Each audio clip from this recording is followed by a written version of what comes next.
All right. First, I'm gonna start off by asking just tell me a little bit about yourself, your name, and what do you do?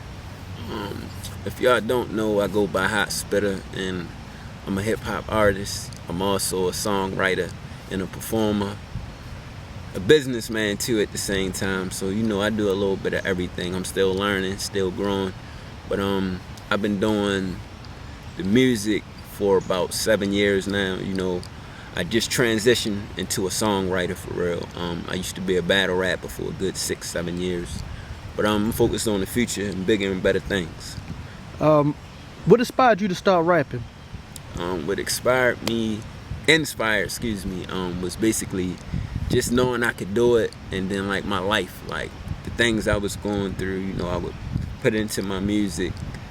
What really got me really going though was like, it was like 05, 06, I got into some little trouble, and I was doing the music around that time, but I really didn't have a outlet to get out. So as a normal person, anybody that's going through adversity, like you take what you're doing a little bit more serious. So I started putting I started putting more into my music. I was taking it more serious. I was out there battle rapping, and I was battle rapping like wasn't no tomorrow, because I felt like I wasn't gonna have my freedom, if you know what I mean. So it was kind of like, I gotta do this now and let them know who I am now, because it might not be no tomorrow. So like, that's what really got me started, like just going through trials and tribulations and trying to take it to the next level. You like to go ahead and spit a few bars and let people know what you sound like? I say, back then I sounded like trash. Nowadays I sound like cash. All y'all rap about is guns. Y'all sound like blast. See, this gonna be my first and my last. I'm the first in the class. I'm a fly first class. Shorty like me at the first glance. I'm trying to get the first dance. This the first romance. I put these words together. I'm nice with it. I live my life when I spit it. And every time I'm spitting, it's my life I'm spitting. I'm on a light mission to do it for a better life and the better days. Y'all just talking about the cheddar pays and trying to get paid cheddar. I can spit it way better. I never got a Def Jam vendetta. You never heard a man that spit it better. Trying to get it shining with the polo sweater. These other rappers don't know no better. They always talking about moving bricks, but look at them like they get no cheddar. That's cool. Ever since I met you, you always been talking about owning your own label. Why did you decide to start Infinity Green Records rather than starting with another label, rather independent or whatever it may be? Why did you decide you wanted to start your own? Basically, like, let me fast forward to the future real quick. Right now, we're not even a record label. You know what I mean? We're just like a group.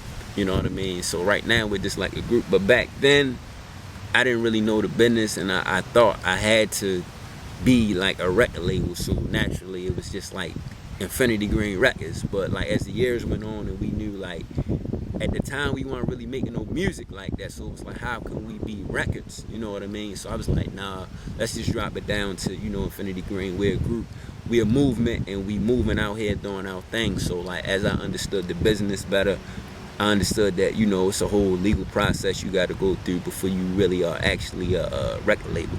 Back then I was naive, and it was just like, it looks good as being a record label, because a lot more people take you serious, but you're not really a record label. So I was like, you know what, just cut the records and let's just do what we do as a movement. So it was just Infinity Green. And actually, as the years went on, we cut it down to even more, to just like straight IG. You know what I mean? We just started representing as IG.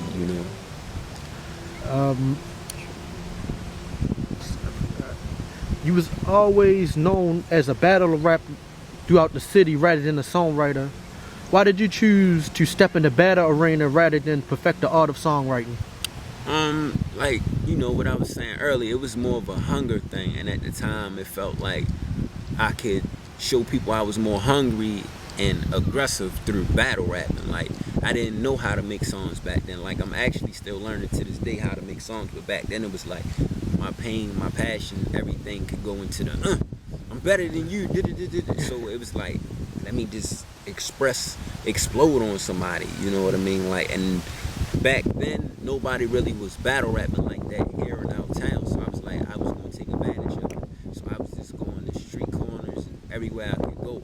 it's crazy. A lot of my good battles and other battles are not even documented. You know what I mean? But I was like, yeah, let them know I'm a beast and I'm hungry and I'm about this, you know. And then the streets started loving it, so I started doing it more because the streets wanted it, and you know, I kind of got caught in that trap, you know. Back in the beginning when you was rapping, although you was doing when you did start making songs, you was doing stuff about the females. Right. You was also a little raw. Now you're not as raw as you used to be. What made you change your style, and what happened that made you look at things a lot different from the way that you used to when you started rapping? I mean, for one, the thing was like I actually was like battle rapping, and in between battle rapping, I had the opportunity to really think about what I wanted to present to the public, and it was like more so like I'm not a thug, a gangster, a killer, or none of that. So I just came up with the idea to present to people, like let them know that I'm not a thug. Like I may be a battle rapper, but I wasn't a thug. So I came up with the idea to cater to the ladies and to make little songs. And I had the song You Don't Need a Thug, which made me hot because we shot a video for it, and it was like one of the hottest underground videos. Like it spread all through Baltimore like a wildfire. At the same time, on that same DVD, we had battle raps like Park Heights and all that. So they was like, oh, he can battle rap and he can make songs. So it was like I was grabbing different crowds at one time, you know what I mean? But like what really made me soften up was just like thinking about the power of the tongue, you know what I mean? Like the words I say affect people, and like all the ladies was in love with You Don't Need a Thug. Like they was just dropping their drawers at the time like it was nothing. So I was like, hell yeah. But I didn't stay focused on making songs that were actually talking about something that affected people's emotions and the way they look at life. I got stuck into that talking about nothing battle rap stuff. But I still would kind of put my life in them battle raps, like how I really felt about my current situation. But like that didn't get me as far as like making the actual song and shooting a video for it. After You Don't Need a Thug, we came with Green Girl. That video never came out due to, you know, some financial matters, but the streets was on that, you know. I mean, it was a simple freestyle. I didn't even write that, and everybody was saying, you know, Green Girl, and they knew we was wearing green, and it stuck. But right after that, it's like I fell off. Like I don't need to make nothing else. I got stuck into the fame, and like it was like a whole process of, oh, are you happy just being a battle rapper, being known, getting these little groupies and whatever? Because I was immature at the time. But as like life went on, and I started going through things, I came into like a pit stop in like 2010 and 11. Like them 2 years was like a eye opener, and I just started maturing and thinking like, you know what, this battle rap is causing a lot of controversy and all these other problems, and I was just sick and tired of it. Everybody had something to say, and they saying my name on the social media networks, and it was like I had to fire back, and like it wasn't really looking good, you know what I mean? And it was like at the same time I wasn't getting paid to do it. So it was like, you know, you doing 14,000 off a freestyle battle, but at the same time I wasn't getting paid, and it was causing a lot of friction. A lot of people was hating. So I was like, you know what? That moment, you know, was one of them things where God decided to, you know, I'm going to give you a situation. What are you going to do with your situation? And unfortunately, I had to go to jail for 10 months in the middle of 2011. I came home early 2012 in like March. And while I was in there, you know, I was studying spirituality and the word, and that's when it really hit me like I need to do something different when I come out here. And if I do music, I need to take it more seriously. So when I came home, I started writing. I was writing while I was in there, but I brought none of my material home. So I started writing. I wasn't cussing in my lyrics. It wasn't negative. So I started talking about my life even more. Like, you know, I'm trying to feed my kids. And ever since then, like, I just been trying to stay on that positive route and make actual songs that talk about something besides I'm the freshest, I'm the flyest, and I get all the chicks, like, you know. How would you say going through the spiritual changes and embracing religion has changed your life? I mean, for one, see, a lot of people don't understand the difference between spirituality and religion. Now, the thing is, religion to me is just man-based, it's word-based. Like, it's just I'm gonna do this because it says it in my religion. spirituality is more so a spirit actually entering you and changing you for the better. Like, you can feel a change. Like, if you ever went through something in life, it's like being with a female. You feel totally different. Like, the change is, oh, she's changing me, she's making me a better person, or things feel better. This environment feels better. So when you get into that spiritual environment, naturally you should feel better, and you'll feel free to be different than who you was. So that was the whole thing. Like, I just felt it. You know, I would ask him, God, my pen, guide me while I'm writing this song. And so whenever I wrote, it would always be some type of inspiration in there, and I would uplift God's name when I write, you know, instead of just talking about a bunch of nothing. So it was like, it definitely made me a better person. I understand life better. I understand people, even strangers. I can understand a stranger because my spirituality. Like, I won't never be out here and be like, oh, why did that happen? Like, I understand life, and I understand the difference between a positive and a negative spirit. So, you know, it made me a way better person. I don't have no issues with nobody. You know, I don't talk about other people in a negative way. I'm just so more laid back nowadays, but I still have my spiritual battles here and there, you know what I mean? So I just chose to go the other route and not do the battle rap, because to me, like, I'm not gonna say it gets you nowhere, but it depends on where you want to go with battle rap while you're doing it. Like, the main issue is, you can battle rap and you can make diss tracks all day, but can you make a hit? Now, got a question about that. As far as the battle rap and the spiritual aspect of it, some people would say that battle rap goes against the Holy Scriptures. How would you respond to that? That's funny. I mean, I'm definitely gonna say it does. You know what I mean? And that was one of the things that me and my creator had seen eye to eye on. Like, it was one of them things where I was like, I know that I've given my life to you, you know what I mean?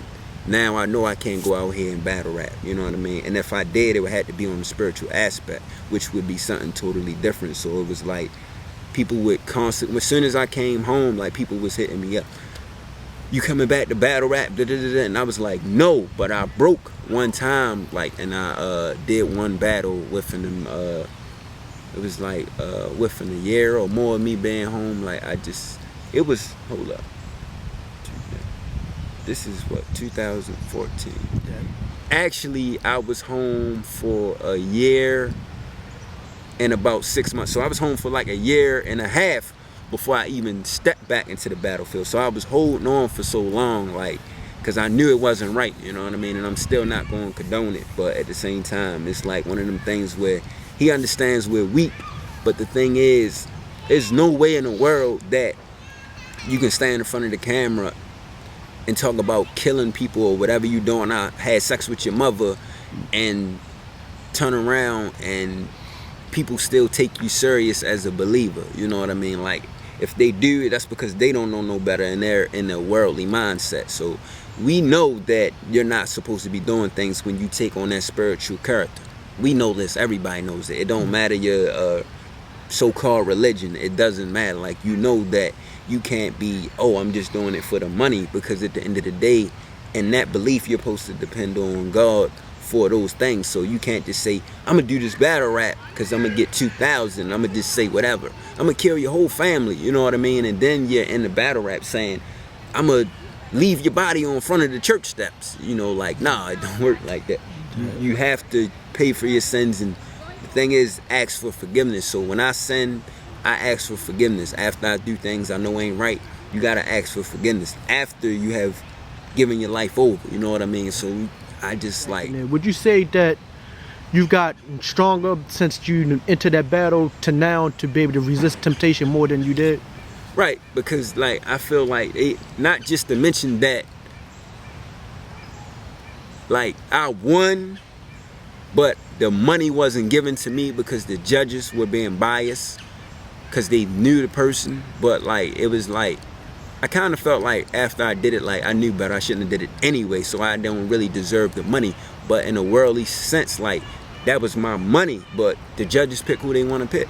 You know what I'm saying? So like, everybody that looked it up on YouTube knew that I did what I was supposed to do. So it was like, it kind of hurt it, but it kind of felt good because I was getting the views, and they was like, you did that, you know, you're back. So like it was a thing, like he said, the temptation, you know what I mean? I couldn't really fight it, but now I'm stronger because I can battle rap through my songs, if that makes any sense to y'all. Like I can make songs and talk about how I'm fighting battles, not just spiritual battles, but period. Like you can tune anything out for real. It's all in your mental, you know. So like now it's like y'all go ahead and battle rap, but I'm gonna make these songs, you know what I mean? So like I don't have a taste for it, like, you know what I mean? Just don't. Well, for the last few years you done had a kid, how would you say becoming a father has changed your life? Well, for one, let me say this: if you have a kid and you don't change for the better of that child's life, then like you're just immature. Like you're just totally immature. Like it's nothing that outside of having a kid that can really happen to make any human being grow to be more respectful, less ignorant in life, more caring and kind, just in general of life, because it's a life that you see that's a younger life than yours. You think you've been here for 20 years. Like when you say it in your own eyes and you have to take responsibility, it just makes you say, oh, I can't bring this negativity into this household or into my kid's environment, so you have to change. How are you gonna tell your kids you're making this negative music or being negative out here in the world? Like if you really cared for your kid, you wouldn't get into certain situations like that, because you may not be here to support your kid. If you understand what I'm saying, like it makes a lot of sense for you to, oh, now I'm gonna get on my grind even harder. Like especially if you're making music, oh, now I don't need to battle rap, I don't need to cuss. Like now I'm gonna make real songs about real life. And that inspired me to write more and talk about my kid, you know what I mean, and like how I really need to get it now, you know what I mean. It's not a game no more, and that's my whole mindset even to this day. Like we all whether, you know what I mean, here and there, like I don't take it that much serious no more, then I take it serious. So like the whole thing for me is God knows my heart and mind, but at the same time I know when I'm wrong and I know when I'm sinning. But my whole thing is to feed my family through this music, you know what I mean, and whatever else talent or things that I can do to provide. But it definitely made me a better person, more mature, more respectful. Like I look at life totally different, you know what I mean. I still be out here grinding. I'm only out grinding because I gotta grind and get it, you know what I'm saying. So like I don't do the stuff I used to do. I don't hang around, look for females or the negative or wrong type of attention. I'm all about promotion to get to the next level, you know what I mean. So like my kid is definitely a big inspiration to me. Like it's the reason I gotta do what I gotta do, even more so. That's all our questions I really have. One more question though. How can people find your music if they looking for you and they don't know how can they? Just real simple. Just Google HOTSPITTAIG. Just Google Hotspitta IG. Reverb, Instagram, Twitter, Facebook, YouTube, everything will pop up, you know. So just Google me, Hotspitta IG, you know. I'm not sure yet, but you know, since a lot of people promote me that way under the whole name Hotspitta IG nowadays, I'm kind of, you know, I don't know yet, but I might just totally run with Hotspitta IG. I don't know, but you know, a lot of people don't know what the IG mean. They think it's Instagram and whatever. Nah, it's Infinity Green. So you can put that in too. Just put Hotspitta Infinity Green. It's spelled infinite, but we pronounce it infinity. You know what I mean? So that's basically it. You know what I mean? I'm still working, you know, still learning, getting better at my craft, and I'm not going to stop no time soon. So, you know, just stay tuned and, you know, check me out. Come to the shows, listen to the music, watch the videos, you know. All right. Appreciate it. Hopefully we can get together and do this again. Bet.